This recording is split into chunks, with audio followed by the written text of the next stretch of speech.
अस्सलामुअलैकुम। उम्मीद है आप सब खैर खैरियत से होंगे और वो दोस्त भी खैर खैरियत से होंगे जिनका टेस्ट हो चुका है और जिनका होने वाला है। उम्मीद है उनकी तैयारी भी बेहतरीन होगा। तो आप सब के लिए मेरी तरफ से है बेस्ट विशेस। जी दोस्तों, एक सवाल एक नहीं बल्कि दो सवाल आप लोग आजकल अक्सर पूछ रहे हैं, कमेंट सेक्शन में आप लोग बार बार पूछते हैं।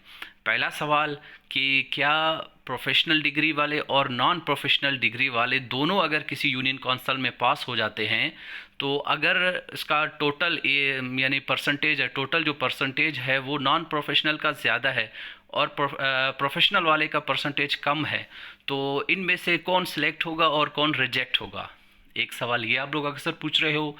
और दूसरा सवाल ये कि सर मैंने 50 नंबर लिए हैं तो बेसिक क्वालिफिकेशन में मेरे इतने नंबर हैं और डिग्री में मेरे इतने नंबर हैं और टोटल मेरा परसेंटेज कितना बनेगा? और एक और सवाल आप लोग ये पूछ रहे हो कि सर मेरा है 40 नंबर मैंने टेस्ट में लिए हैं और टोटल मेरा जो परसेंटेज है वो बन रहा है 50 से ज़्यादा बन रहा है, तो क्या मैं आगे मेरा कोई चांस है सिलेक्शन का या नहीं? तो इन्हीं सवालों का जवाब इंशाल्लाह आप लोगों को विद प्रूफ के साथ इस वीडियो में मिलेगा। तो इस वीडियो को एंड तक ज़रूर देखिए। इंशाल्लाह आप लोगों के सारी ये परेशानियां हैं, कन्फ्यूजन्स हैं, डाउट्स हैं, वो सब हो जाएंगे क्लियर। जैसे कि ये एक एडवर्टाइजमेंट है, फर्स्ट टाइम जो अखबार में आया था इश्तिहार एजुकेशन जॉब्स का, वही एडवर्टाइजमेंट का एक ये कटिंग है। तो यहाँ पर उसके कुछ शराइत और हिदायत थे। तो वहाँ पर आप लोग अगर देखोगे, ये जैसे कि मैं इसको कर रहा हूँ अंडरलाइन, ये अंडरलाइन वाला अगर आप लोग लाइन है वो पढ़ें तो आप लोगों को ये खुद ही समझ में आ जाएगा। किसी यूसी में लाजमी पेशा वाराना तालीमी काबिलियत के हामिल उम्मीदवार ना होने की सूरत में, ठीक है, यानी कोई भी यूनियन काउंसिल, कोई भी यूसी जिसमें प्रोफेशनल डिग्री होल्डर नहीं है, ठीक है, वहाँ पर प्रोफेशनल डिग्री होल्डर नहीं है, तो बलूचिस्तान काबीना के फैसला अप्रैल 2022 के तहत बलूचिस्तान काबीना का जो हुकूमत का जो फैसला 2022 में हुआ था, एक ठीक है, एक उन्होंने एक डिसीजन दिया था, एक फ़ैसला किया था उन्होंने, तहत मुतालिका पेशावराना तालीमी काबिलियत, मुतालिका पेशावराना तालीमी काबिलियत का मतलब जेवीटी है, उसके लिए जो मुतालिका पेशावराना काबिलियत है वो है पीटीसी, ठीक है। तो इसका मतलब ये है मुतालिका कोई भी पेशावराना तालीमी काबिलियत ना होने की ना होने वाले न रखने वाले उम्मीदवार भी दरख्वास्त देने के अहल होंगे, ताहम पेशा वाराना तालीमी काबिलियत के लिए मखसूस नंबर मुख्तस है। यानी वहाँ पर भी, अब देखो ये जुमला पढ़ने के बाद तो थोड़ा बहुत आप लोगों का जो डाउट है वो क्लियर होगा। एक और चीज़ भी मैं आप लोगों को दिखाऊंगा, फिर आप लोगों का जो डाउट है वो 100% क्लियर हो जाएगा। इसमें ये लिखा है कि अगर कोई यूनियन काउंसिल है पूरे बलूचिस्तान में जहाँ पर प्रोफेशनल डिग्री होल्डर, मतलब पीटीसी हो गया, ड्राइंग मास्टर का डिग्री हो गया, मौलम कुरान का हो गया, और आपका बीएड हो गया, एडी हो गया, ये डिग्री होल्डर वाला कोई भी बंदा नहीं है, तो फिर क्या करता है, नॉन प्रोफेशनल वाला भी अप्लाई कर सकता है, टेस्ट दे सकता है, अपने फॉर्म्स हैं वो जमा कर सकता है, लेकिन उसको जो प्रोफेशनल के जो डिग्री के मार्क्स हैं वो उसको नहीं मिलेंगे। डिग्री के जो मार्क्स हैं वो सिर्फ उसको मिलेंगे जिसके पास प्रोफेशनल डिग्री है। अब आप लोग देखें, ये 21वां नंबर जो एक सेंटेंस है, जुमला है, इसको भी आप लोग पढ़ें। किसी यूसी में लाजमी पेशावराना तालीमी काबिलियत के हामिल उम्मीदवारान के रिक्वायरमेंट टेस्ट, यानी ये जो रिटन टेस्ट हुआ इसको हम कहते हैं रिक्रूटमेंट टेस्ट में पास ना होने की सूरत में, मतलब कि किसी यूनियन काउंसिल में जो प्रोफेशनल डिग्री वाला है वो फेल हो गए, एक था, दो था, तीन थे, चार थे, जितने भी थे वो सब के सब क्या हो गए, फेल हो गए, तो आगे क्या होगा? तो वही काबीना 2000 अप्रैल 2022 में एक काबीना ने, एक बलूचिस्तान काबीना ने एक फैसला दिया था।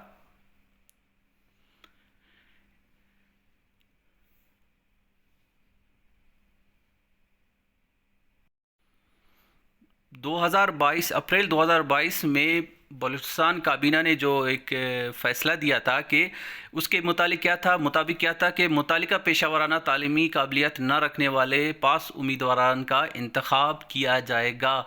तो भाई जिस यूनियन कौंसिल में कोई उम्मीदवार डिग्री होल्डर वाला है वो पास नहीं हो जाता, वो फेल हो जाता है। इसके बाद जो नॉन प्रोफेशनल है उसको तरजीह दिया जाएगा। जो जिसके पास प्रोफेशनल डिग्री नहीं है उसका इंतखाब किया जाएगा। तो लेकिन अहमियत किसको दी जाएगी? जिसके पास प्रोफेशनल डिग्री है। ताहम ठीक है, इसके बाद मसलन अगर दो प्रोफेशनल डिग्री हैं और एक पोस्ट है तो उसका क्या तरीक़ाकार होगा, तो उसको कैसे पास किया जाएगा? तो उसका ताहम मजमूई नंबर A+B+C की बुनियाद पर होगा। अब ये मैं आप लोगों को समझाऊंगा कि A+B+C क्या है।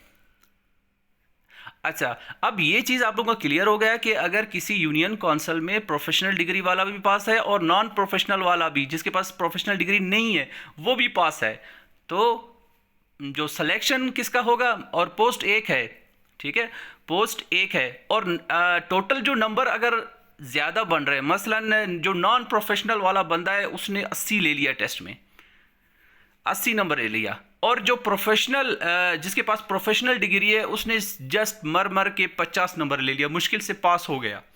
तो अब सिलेक्शन किसका होगा? कौन सेलेक्ट होगा? तो जो अप्रैल 2022 में बलूचिस्तान काबीना ने एक स्टेटमेंट दिया था, एक फैसला किया था, उस बलूचिस्तान काबीना के 2022 के फैसले के मुताबिक ये 50 वाला सेलेक्ट है। ये 50 वाले को क्या कियागा?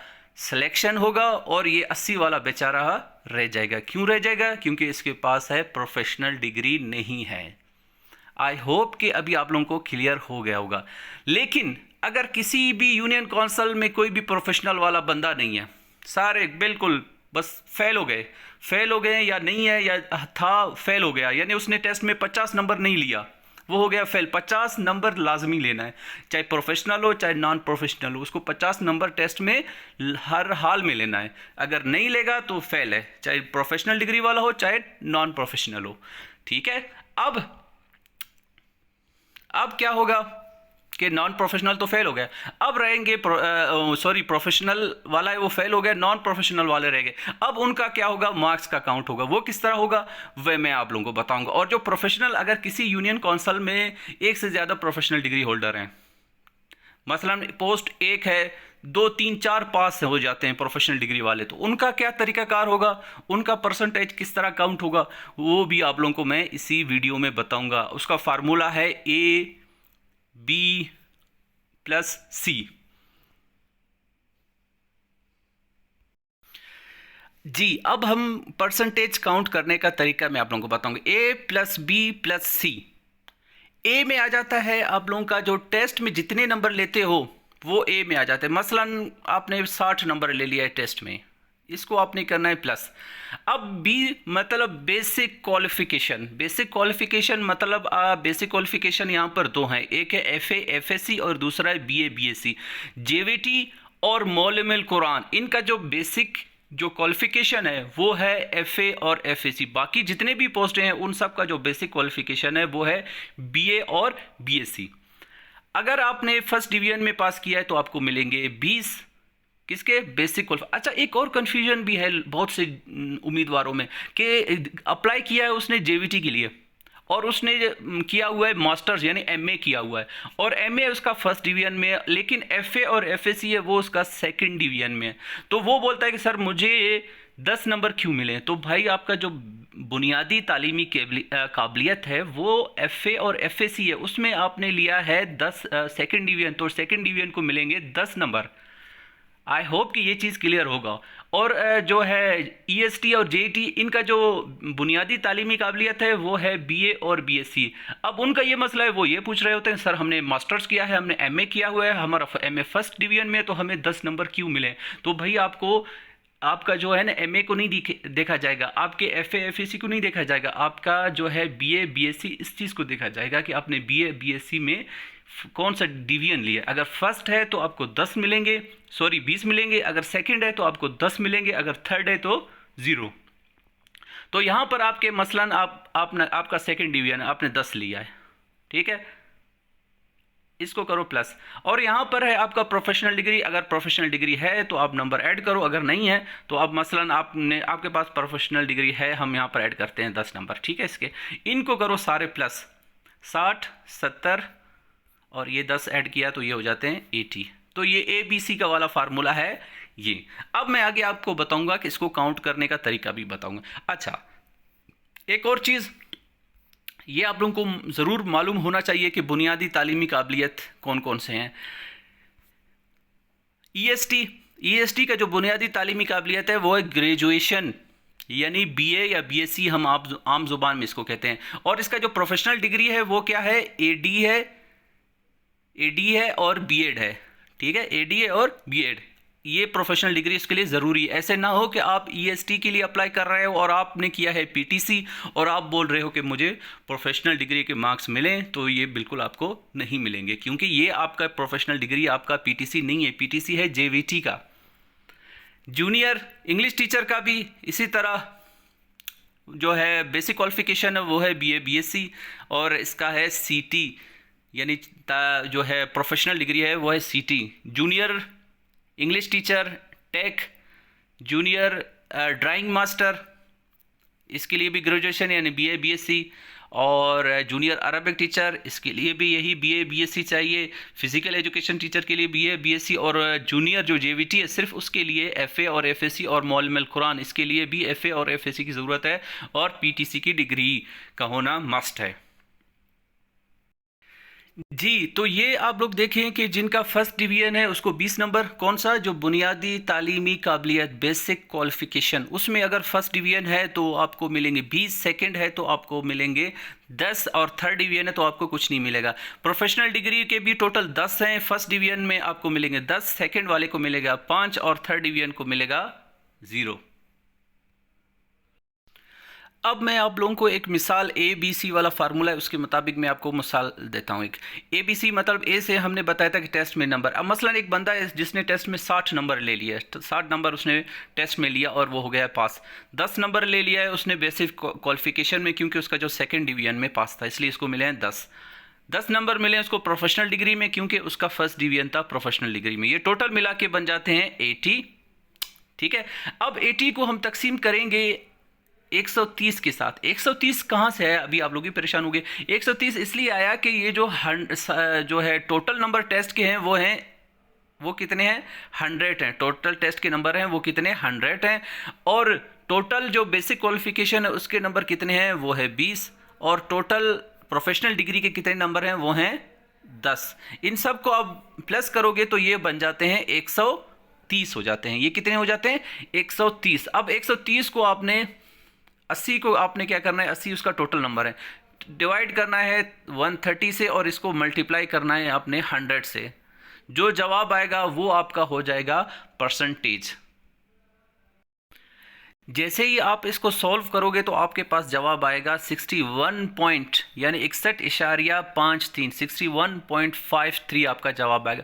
अब देखो, अगर किसी यूनियन काउंसिल में बहुत ज़्यादा सख्त कंपटीशन होता है, वहाँ पर सारे 61 उठाते हैं, मतलब 2 उम्मीदवार हैं, उन्होंने दोनों ने 61 उठाया, तो आखिर में जो पॉइंट के इस तरफ है ना, इसको भी फिर देखा जाएगा। आखिर में देखा जाएगा वो इनको देखा जाएगा कि पॉइंट के बाद किसका ज़्यादा है, तो जिसका ज़्यादा हो गया फिर वो सिलेक्ट है। कुछ डिस्ट्रिक्ट में इस तरह भी हो जाता है कि बहुत सख्त कंपटीशन हो जाता है। अब ये मसला ये है कि आप लोग ये मैसेज करके ये पूछते हो कि सर मैंने 50 उठाया, क्या मैं पास हूँ या फेल हूँ। तो भाई मेरे यहाँ 50 में आप यानी कि पास हो, आपका लिस्ट में नाम आ गया, लेकिन सिलेक्शन यहाँ फेल पास नहीं होता, यहाँ होता है सिलेक्शन, कि आप सेलेक्ट हो या रिजेक्ट हो।